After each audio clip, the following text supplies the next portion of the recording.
जापानी भाषा में विदेशी शब्दों को लिखने के लिए कुछ नियमों का पालन करना अनिवार्य है। ऐसे ही नियमों की जानकारी देता आओ सीखें जापानी श्रृंखला के इस 14वें पाठ के साथ सरल जापानी यूट्यूब चैनल पर मैं सुजॉय चटर्जी फिर एक बार हाजिर हूँ। कबूल कीजिए मेरा नमस्कार। काताकाना में शब्द निर्माण के लिए हमने जिन 20 नियमों को चिन्हित किया है, उनमें से प्रथम 10 नियमों की जानकारी पिछले पाठ में दी गई है। आज बाकी के 10 नियमों की बारी। तो प्रस्तुत है पाठ 14, काताकाना के नियम, भाग 2।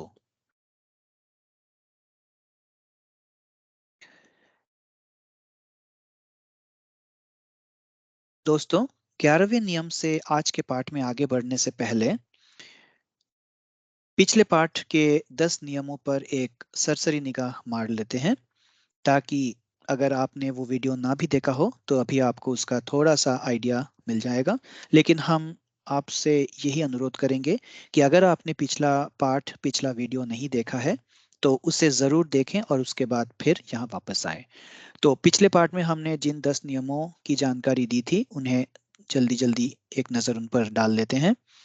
पहला नियम था विदेशी मूल के शब्दों को जापानी में लिखते समय उनके विदेशी भाषा के उच्चारण पर बल दें, ना कि शब्दों की वर्तनी या स्पेलिंग पर। दूसरा नियम, विदेशी शब्दों के रूपांतरण के लिए जापानी के 5 स्वर और उपलब्ध व्यंजनों के आधार पर निकटतम ध्वनियों का प्रयोग करें। रूल संख्या 3, नियम संख्या 3, विस्तारित स्वर को व्यक्त करने के लिए चोन का प्रयोग करें।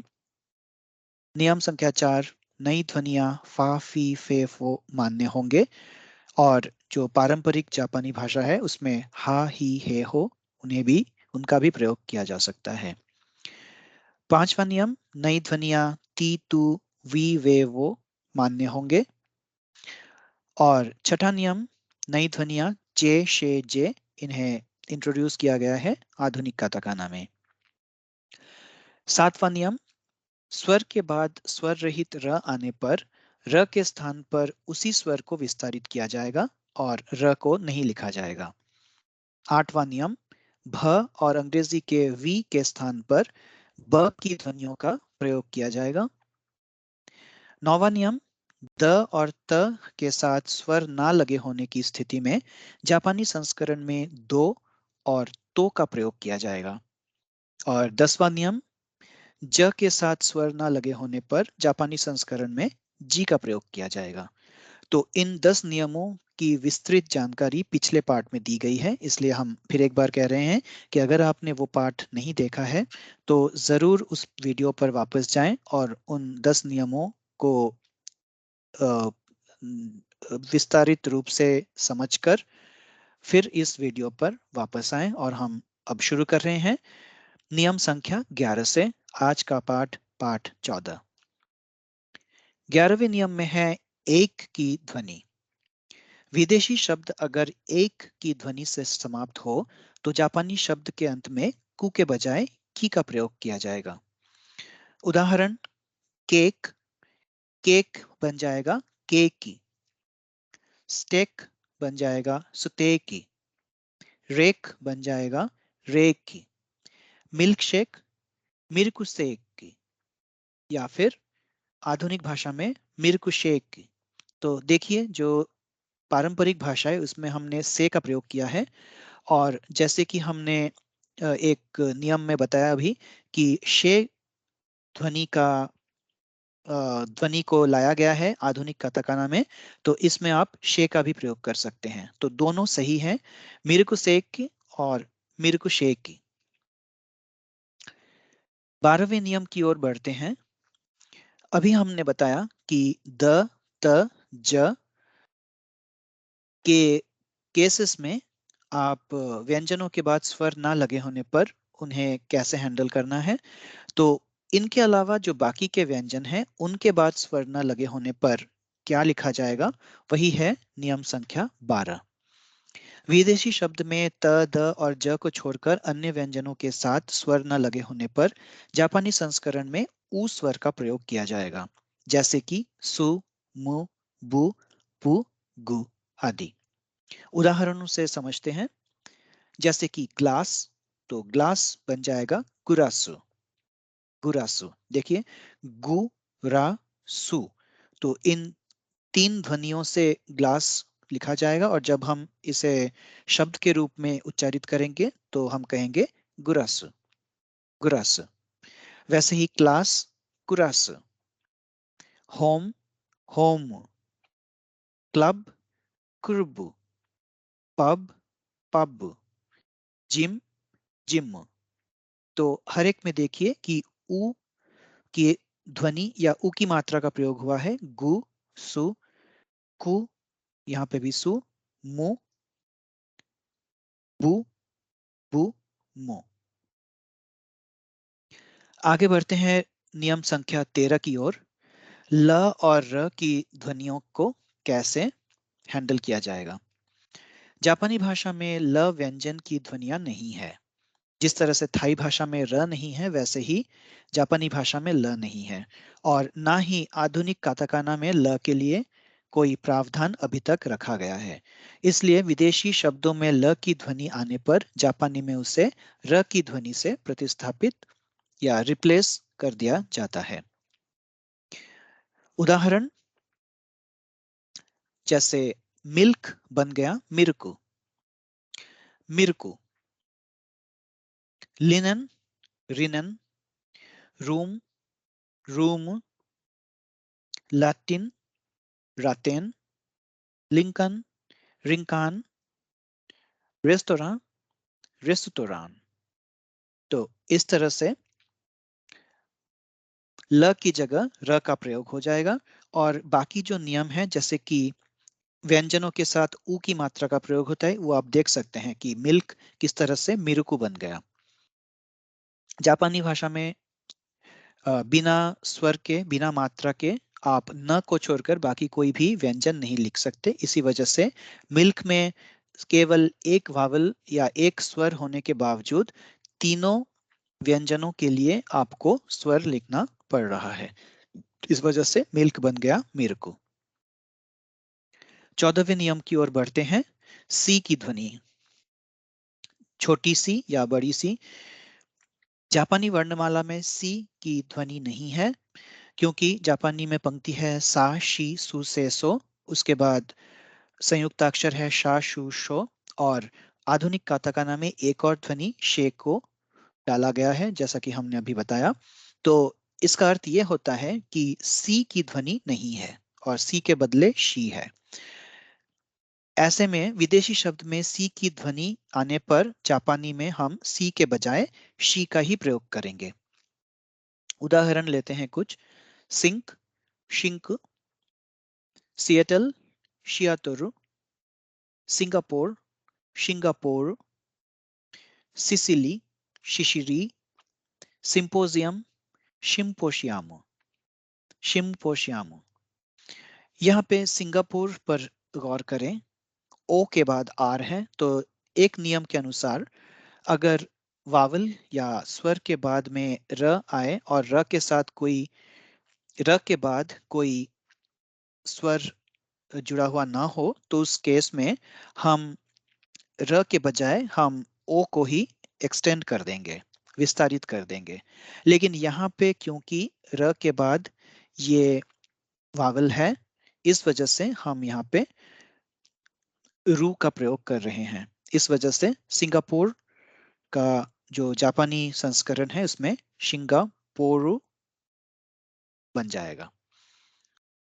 तो इस पे गौर करें और इसे जरूर ध्यान में रखें। नियम संख्या 15, ती और तू की ध्वनियां। जैसा कि नियम संख्या 5 में बताया गया है कि आधुनिक काताकाना में ती और तू को शामिल किया गया है, पारंपरिक भाषा के अनुसार इनके स्थान पर ची और चू का प्रयोग भी किया जा सकता है। यानी कि ता ची सु ते तो, और उसके बाद ची के साथ जो संयुक्त अक्षर है चा चू चो, और एक और ध्वनि चे आधुनिक काताकाना में लिया गया है। तो इनका प्रयोग आप कर सकते हैं टी और टू के स्थान पर। और जैसे कि अंग्रेजी में टी और टू, हिंदी में भी टी और टू भी आता है, यानी कि त और ट दोनों में जब ती और टू यानी कि ई और ऊ की मात्रा के साथ त और ट किसी शब्द में आएगा, तो उसके केस में आप या तो ती, तू या फिर ची या चू का प्रयोग कर सकते हैं जापानी संस्करण में। कुछ उदाहरण लेते हैं। ट्यूब, ट्यूब के लिए हम या तो लिखेंगे चूब या फिर तूब। तो देखिए ये पारंपरिक है जिसमें हमने चू का प्रयोग किया है, और ये आधुनिक है जिसमें तू का प्रयोग किया गया है। यूट्यूब, यूट्यूब, यूट्यूब, इसमें भी आप वैसे ही आप या तो चू लिख सकते हैं या फिर तू लिख सकते हैं। टिनटिन, टिनटिन को जापानी में तान लिखा जाता है, तान। और आप चिन चिन भी लिख सकते हैं, तीन तीन भी लिख सकते हैं, लेकिन तीन तीन का प्रयोग नहीं किया जाता अ, औपचारिक भाषा में, क्योंकि तीन तीन एक स्लैंग वर्ड है जो जो अ, जो पुरुषांग है उसके लिए उसका प्रयोग होता है तीन तीन का, इसलिए तीन तीन प्रयोग में नहीं लाया जाता। टिन टिन के लिए आप या तो तान तान कह लें या फिर चिन चिन कह लें, तीन तीन ना कहें, ये वर्जित शब्द है। तिरुपति, तिरुपति धार्मिक स्थल, उसे हम या तो चिरुपाची कहेंगे, चिरुपाची, या फिर तिरुपति, तिरुपति। इसी तरह से ट्यूबुलर, चूबुरा या फिर तूबुरा, दोनों में से कोई भी एक का प्रयोग किया जा सकता है। यहाँ पे एक ये जो चुओन है इसका प्रयोग यहाँ पे नहीं हुआ है, तो ये गलती है इस स्लाइड में, तो ये ध्यान रखें कि इसमें भी तू बुरा होगा जिस तरह से यहाँ पे लिखा हुआ है, तो इसके लिए हम माफी चाहते हैं, ये एक एरर इसमें आ गया है। 16वां नियम, थ की ध्वनि। जापानी में थ की ध्वनियां ना होने पर विदेशी शब्द के लिए सा शी सू से सो में से निकटतम ध्वनि को चुन लिया जाता है। जैसे कि थैंक यू के लिए सांक्यू, बात के लिए बास, थायराइड के लिए साइरॉयड, आगाथा के लिए आगासा, थेरापी के लिए सेरापी, थिएटर के लिए शिएटर। तो आप देख सकते हैं कि जो इसमें सा, सु, सा, सा, से, शी, इनका प्रयोग किया गया है। थ जहां पे भी आ रहा है तो जो निकटतम जो ध्वनि है सा शी सु से सो पंक्ति पे, वहां से लेकर शब्दों को बनाया जा रहा है थ के लिए। नियम संख्या 17, द और ड, यानी अंग्रेजी के जो डी है और जो टी एच में है, जैसे कि देयर, देन, फादर, इन शब्दों में जैसे जो द की ध्वनि आती है वो अंग्रेजी में टी एच से आती है, और जो ड की ध्वनि आती है वो डी से आती है, जबकि हिंदी में द और ड दो अलग अलग व्यंजन हैं। तो इन सबको मिलाकर कैसे हम लिखेंगे जापानी में जब कोई शब्द लिखना होगा, तो उस पे अब हम नजर डालते हैं।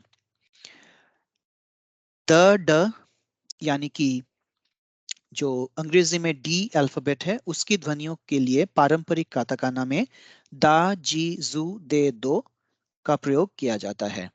अब आधुनिक काताकाना में जिस तरह से हमने ती और तू को शामिल किया है वैसे ही दी और दू को भी शामिल किया गया है, और इस तरह से हम जिस तरह से ती और तू लिखते हैं जैसा कि पिछले पाठ में हमने सिखाया है, वैसे ही दी और दू भी वैसे ही लिखा जाएगा, और दी भी ती जैसा ही लिखा जाता है, बस ऊपर दाहिनी और ऊपर कॉर्नर में दो जो रेखाएं होती हैं आपको पता ही होगा। इसी तरह से तू और दू में भी वही समानता है। ये हो गई अंग्रेजी में डी अल्फाबेट की बात, जिससे हमें हिंदी में द या ड मिलता है।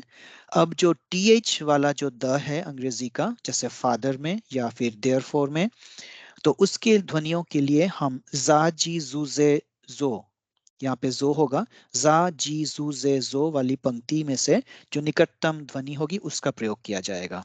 और वही बात इस 17वें नियम में बताया गया है।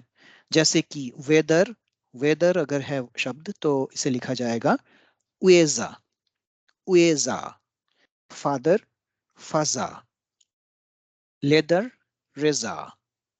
तो इस तरह से जो हार्ड टीएच की ध्वनि यानी कि जो द की ध्वनि अंग्रेजी के टीएच से हमें मिलती है, उसके लिए हमें इस तरह से जा जी जू जे जो वाली पंक्ति से ध्वनि उठाकर इसे यहाँ पे प्रतिस्थापित करना है। वेदर वेजा, फादर फाजा एंड लेदर रेजा। 18वां नियम वा वी वू वे वो। पारंपरिक काताकाना में केवल वा ध्वनि मौजूद है, अतः वी वू वे वो के लिए उ या उ के साथ अन्य चार स्वरों में से किसी एक के साथ संयुक्त अक्षर बनाकर उस शब्द में प्रतिस्थापित किया जाता है। जैसे कि वेटर बन गया वेता, वेता। वाइन, अब देखिए वाइन ये एक मजेदार उदाहरण है। वाइन में भले ही डब्ल्यू के बाद आई है, लेकिन जो ध्वनि है वो वाई यानी कि आई की ध्वनि है, इसलिए ये वा का प्रयोग यहाँ पे होगा। वा जो हिरागाना कातागाना दोनों में मौजूद है, तो वा की ध्वनि जो है उसका प्रयोग होगा कातागाना से। और ई न, वा ई न, तो इसमें किसी तरह का कोई व्यतिक्रम नहीं है, सीधे सीधे वा ध्वनि का प्रयोग किया जा रहा है, क्योंकि इसमें हमें आ आई की ध्वनि मिल रही है।